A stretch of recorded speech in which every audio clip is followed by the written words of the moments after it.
Okay, so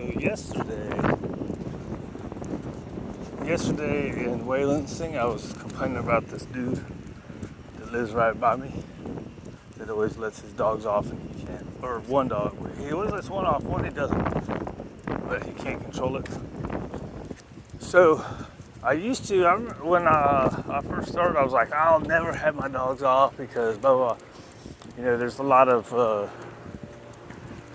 depending on who you listen to, some people say like, because of competing factors, if you don't have,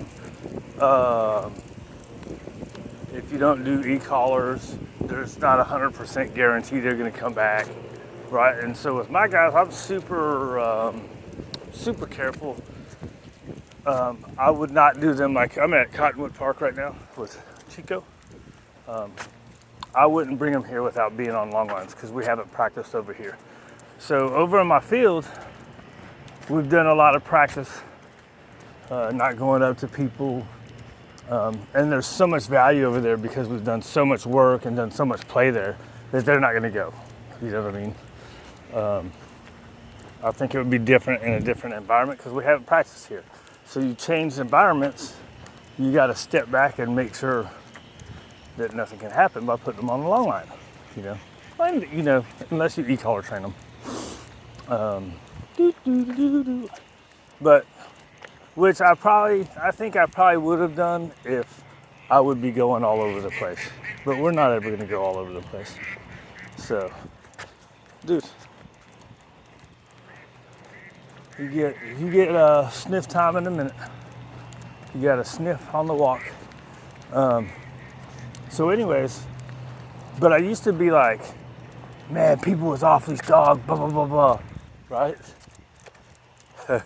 But then, and especially when I first got him too.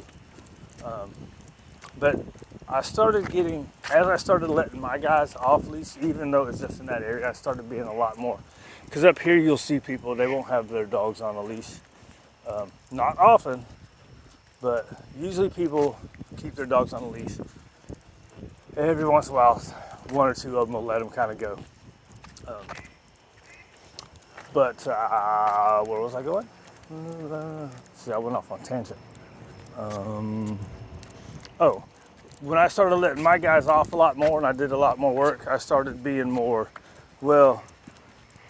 because I had the mentality too, like, that most people don't do any work or train their dog.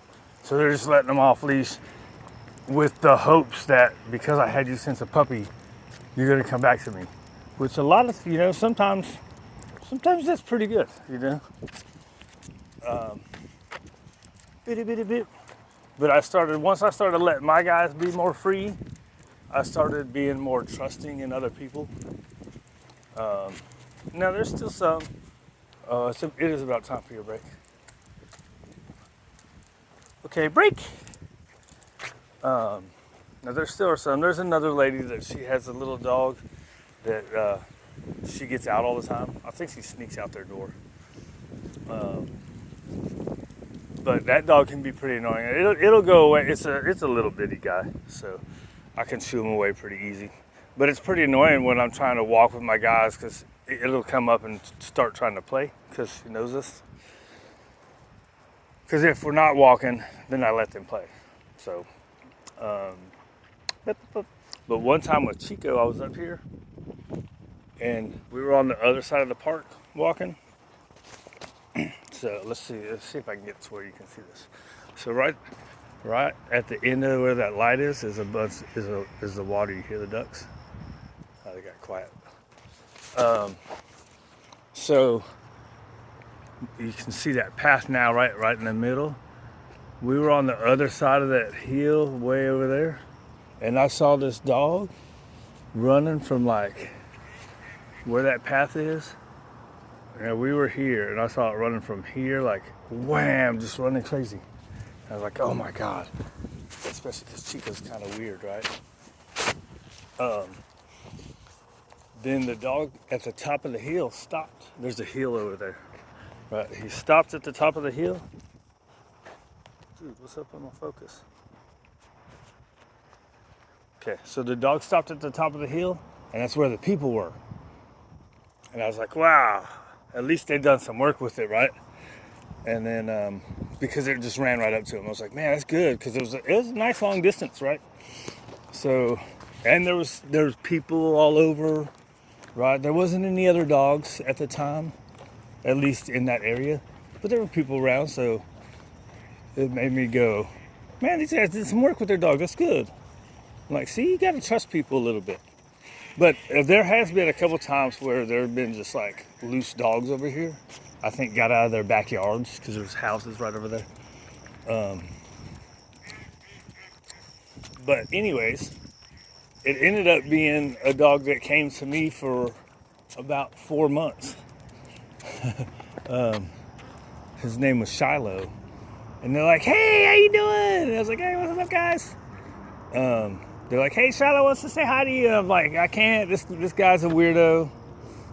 And they're like, oh, okay, cool. Well, we thank you for everything, man. He's doing great. I said, awesome, man. You guys are good.